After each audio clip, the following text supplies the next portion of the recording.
Hi అందరికీ నమస్తే అండి. Welcome back to our channel ఊహల ఊయిల. నేను మీ నాగలక్ష్మి. ఈరోజు నేను చేయబోయే వీడియో అయితే ఈస్టర్న్ ఘాట్స్లో ఉన్న బయోడైవర్సిటీకి వచ్చాము మేము. ఇక్కడ ఏంటంటే రెయిన్ ఫారెస్ట్ ఉంది, చాలా బాగుంది. చిన్నదే కానీ చాలా బాగుంది. పిల్లలకైతే ఎవరైనా కొంచెం ఒక 5 years దాటిన పిల్లలది ఉంటే వాళ్ళకి అన్నీ చెప్పడానికి, ప్రకృతి గురించి అన్నీ చెప్పడానికి చాలా బాగుంటుందన్నమాట. ఇక్కడ ఇంకా కొంచెం డెవలప్మెంట్లో ఉంది కానీ ఉన్నది కూడా చాలా బాగుంది. పిల్లలకి బటర్ఫ్లైస్ గురించి, ఆ సముద్రంలో ఉండే జీవుల గురించి, మొక్కల గురించి, అడవుల్లో ఉండే చెట్ల గురించి ప్రతీదీ చెప్పచ్చు అనమాట.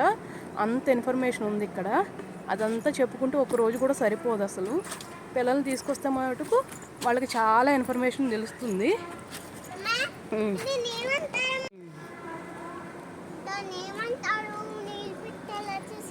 పాండ్ అంటారు. ఇక్కడైతే ఒక కోనేరులాగా కట్టడానికి తయారు చేసి ఉంచారనమాట. ఇంకా అందులో వాటర్ అది ఏం పెట్టలేదు. ఇదైతే రెయిన్ ఫారెస్ట్ బయట అనమాట. ఆర్టిఫిషియల్ కాలువలు తయారు చేశారు, అందులోంచి వాటర్ పెట్టారనమాట. ఇక్కడైతే చాలా అంటే చాలా ప్రశాంతంగా ఉంది. అసలు ఆ కాలువలను చూస్తుంటే నిజంగా ఉన్న కాలువల్లాగే అనిపించినాయి అనమాట. ఆ వాటర్ చాలా ఫ్రెష్గా ఉంది. అదంతా కూడా ఆ వాతావరణం చాలా బాగా నచ్చింది నాకైతే. ఈ చాలా అంటే చాలా బాగుందనమాట. ఈ వాటర్ని ఇక్కడ బ్రిడ్జ్ మీద నుంచి చూస్తుంటే ఆ రాళ్ళ మధ్యలోంచి న్యాచురల్గా వచ్చినట్టే ఉందన్నమాట. అంత ప్రశాంతంగా ఉంది. లోపలికి వెళ్తే ఫారెస్ట్ అయితే చిన్నదే, చాలా చిన్నగా ఉంది కానీ చాలా బాగుందన్నమాట. నేనంటే రెయిన్ ఫారెస్ట్ అంటే ఇంకా ఏంటో అక్కడ రెయిన్ అది పడుతుందేమో అనుకున్నాను. ఈయన చెప్పారనమాట, రెయిన్ ఫారెస్ట్ అంటే అమెజాన్ ఫారెస్ట్లో పెరుగుతుంది కదా, అలా ఉంటుంది. అక్కడ ఉన్న మొక్కలు ఇవన్నీ పెంచడం కూడా చాలా కష్టము, చాలా మెయింటెనెన్స్ చేయాలి అని చెప్పి. ఇంత చిన్న ఫారెస్ట్ని పెంచడానికే ఒక 5 కోట్ల వరకు అవుతుందంట. దీన్ని మెయింటైన్ చేయాలంటే చాలా కష్టము అని చెప్పేసి. ఇక్కడ ఉన్న మొక్కలు అవన్నీ కూడా చాలా బాగున్నాయన్నమాట. చాలా కూల్, అలాగే ఎక్కువ వాటరు ఇవన్నీ ఉండాలి.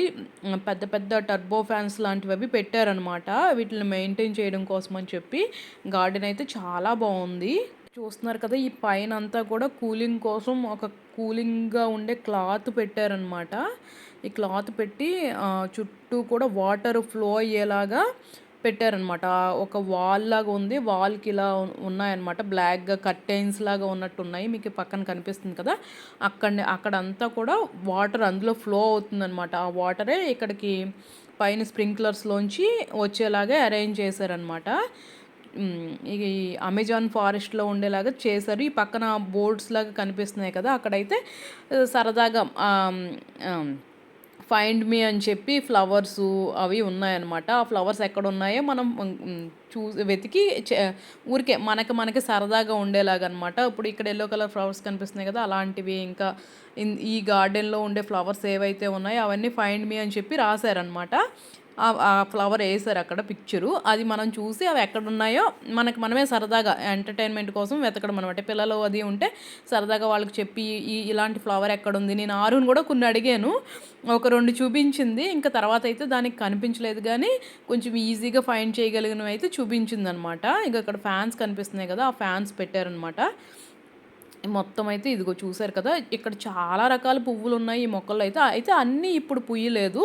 ఇందులో కొన్ని పువ్వులు అయితే ప్రజెంట్ ఉన్నాయి. అవి మరి సీజన్ బట్టి వస్తాయి ఏంటో తెలియదు కానీ నాకైతే అన్నీ కనిపించలేదు, కొన్ని ఉన్నాయన్నమాట.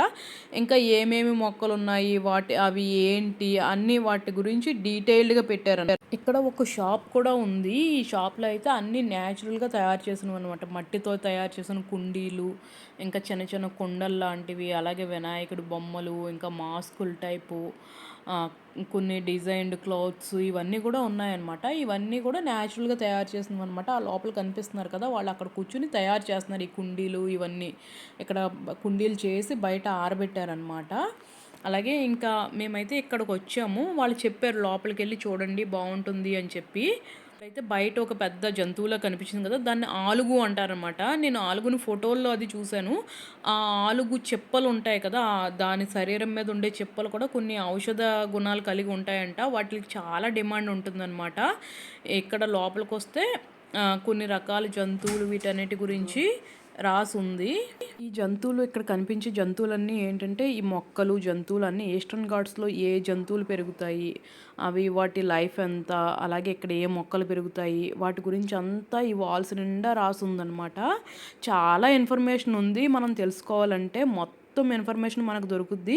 ఎవరైనా క్యూరియాసిటీ ఉన్న కిడ్స్ గానీ, లేకపోతే పెద్దోళ్ళు గానీ ఎవ్వరైనా సరే వెళ్ళొచ్చనమాట. అక్కడ పూచే పువ్వులు, అక్కడ ఉండే యానిమల్స్, వీటన్నిటి గురించి చాలా ఇన్ఫర్మేషన్ అంటే చాలా ఉంది.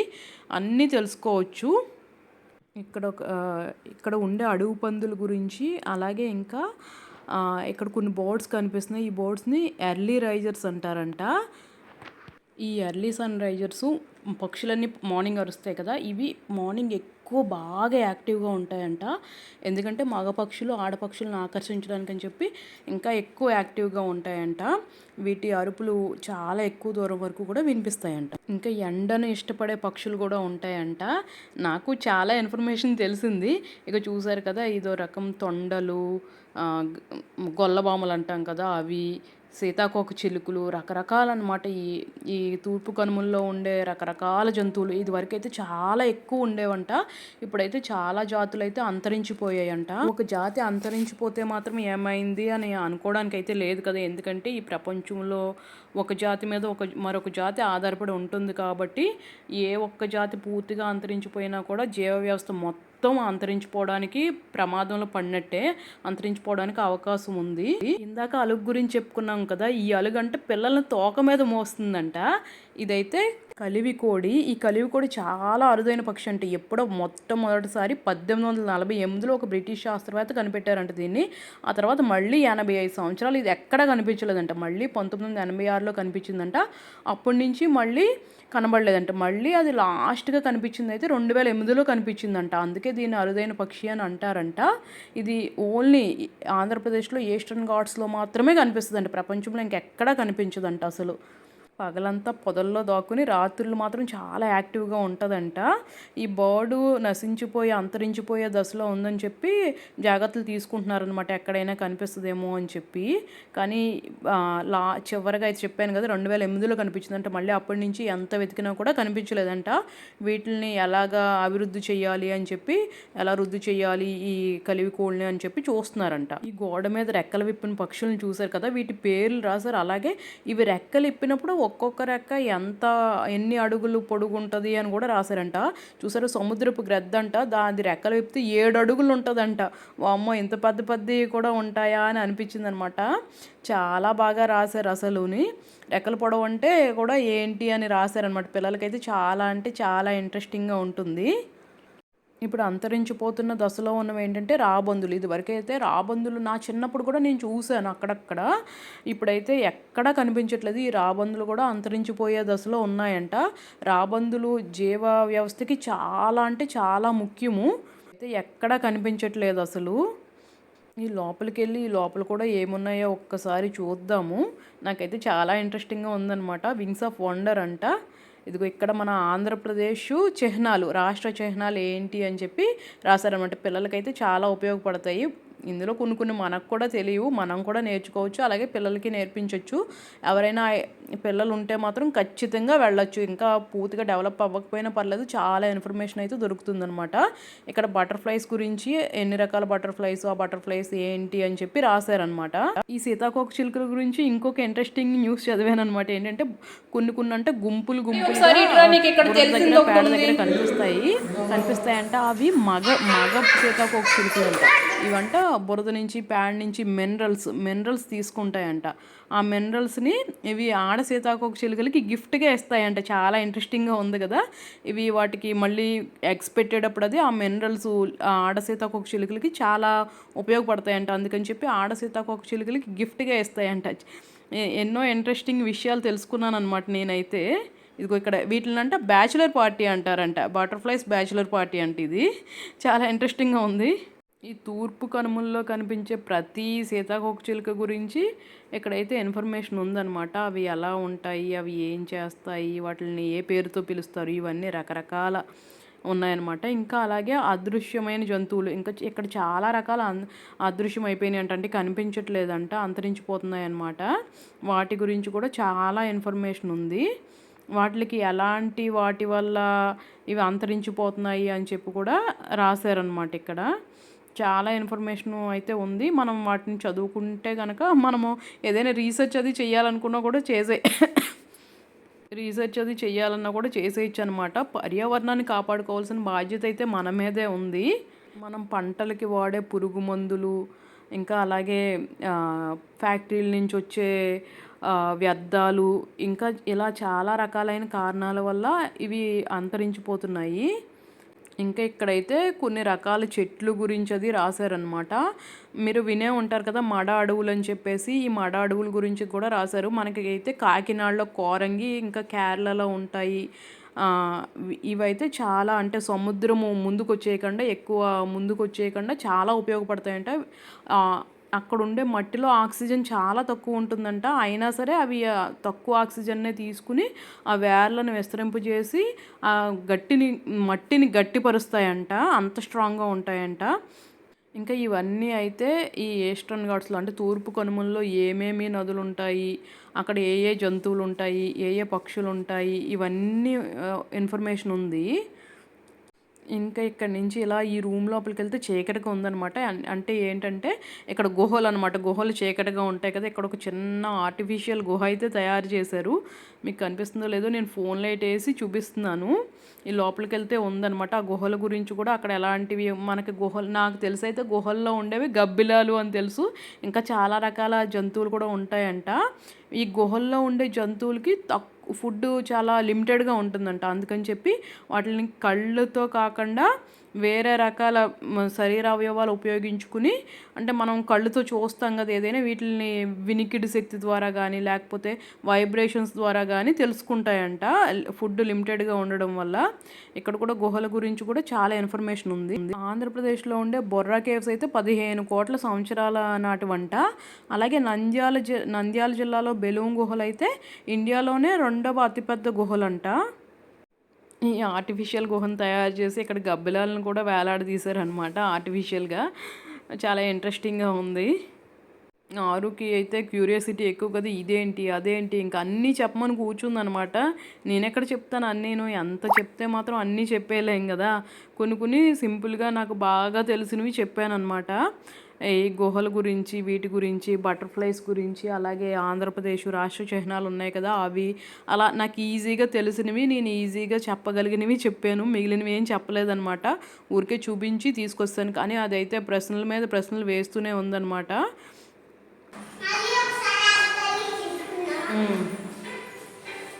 నేను నీకు అన్నీ చెప్తాను ఇక్కడ.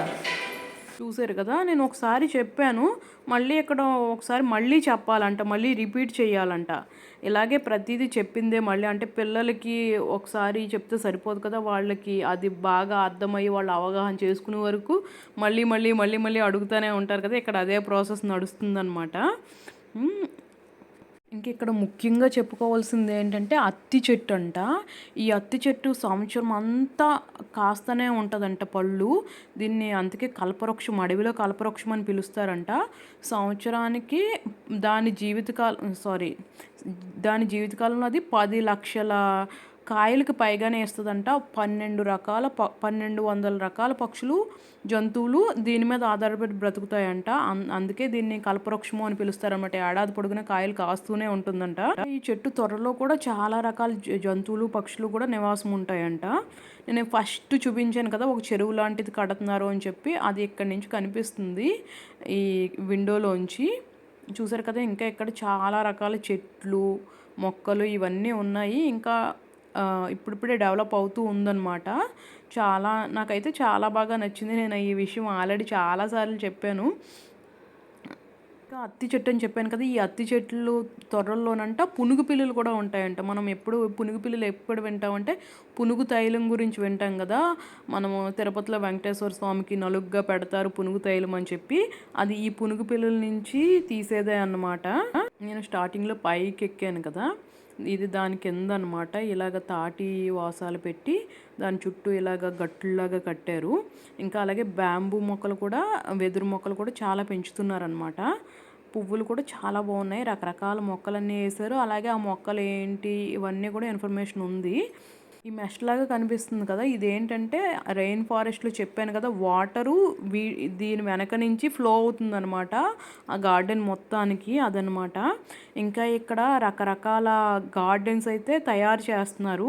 ఇంకా నక్షత్ర వనమని, రాశి వనమని ఇలా తయారు చేస్తున్నారనమాట. అంటే ఏ నక్షత్రానికి ఏ చెట్టు మనం చెప్తాం కదా! ఏ నక్షత్రం అయితే ఏ చెట్టు పూజించాలి, ఏ చెట్టు పెంచుకోవాలి, లేకపోతే ఏ రాశి అయితే ఏ చెట్టు పెంచుకోవాలి, పూజించాలి అలాగా నక్షత్ర వనము, రాశి వనము అని పెంచుతున్నారనమాట.